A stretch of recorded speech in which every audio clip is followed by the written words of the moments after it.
আসসালামু আলাইকুম সুপ্রিয় দর্শক মণ্ডলী।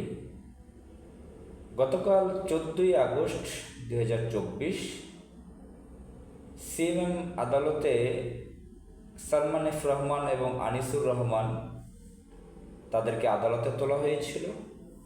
সেই সময়ে একজন যুবক নেতৃত্ব দিয়েছিল তাদেরকে পচা ডিম নিক্ষেপ করবে, সালমান এফ রহমান এবং আনিসুর রহমানকে পচা ডিম নিক্ষেপ করবে।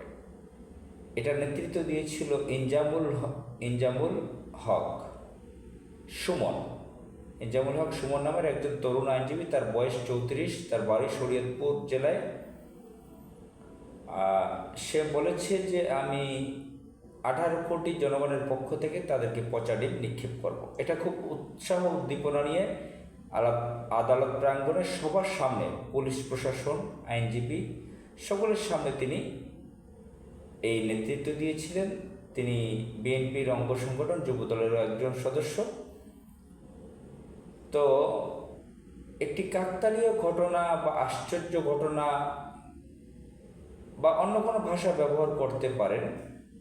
এর পরদিন এই যুবক ইনজামুল হক সুমন তার বন্ধুকে নিয়ে তার গ্রামের বাড়ি শরীয়তপুরে যাচ্ছিল পদ্মা সেতু হয়ে।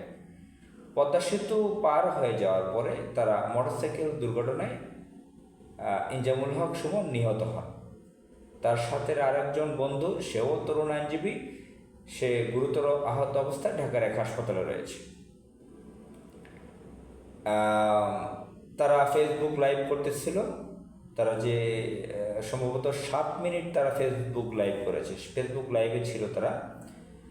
তো এই ঘটনায় অনেকে আশ্চর্য, অনেকে বলছেন কাকতালীয়, অনেকে সন্দেহ করছেন যে সালমান এফ রহমানের মতন ব্যক্তিকে পচা ডিম নিক্ষেপ করছে, আনিসুর রহমানের হেলমেটেও লেগেছে। তো তারা হয়তো তাদের কোনো লোক দিয়ে অথবা তাদের কোনো লোকরা নিজেরা ইচ্ছে করে টার্গেট নিয়ে এগুলো করেছে। যেহেতু তারা হাজার হাজার কোটি টাকা তাদের কাছে আছে, তারা মাফিয়া। সালমান এফ রহমান, যেখানে ব্যাংকের বিলিয়ন বিলিয়ন ডলার তার কাছে আছে, তো অনেক সম্পদ, টাকা পয়সা তার কাছে জমা আছে, বড় ধরনের একজন মাফিয়া, ডাকাত। সব ব্যাংকের টাকা তার কাছে। তো সে টাকা পয়সা দিয়ে কোনো লোক সেটিংস করে এগুলো করিয়েছে হয়তো।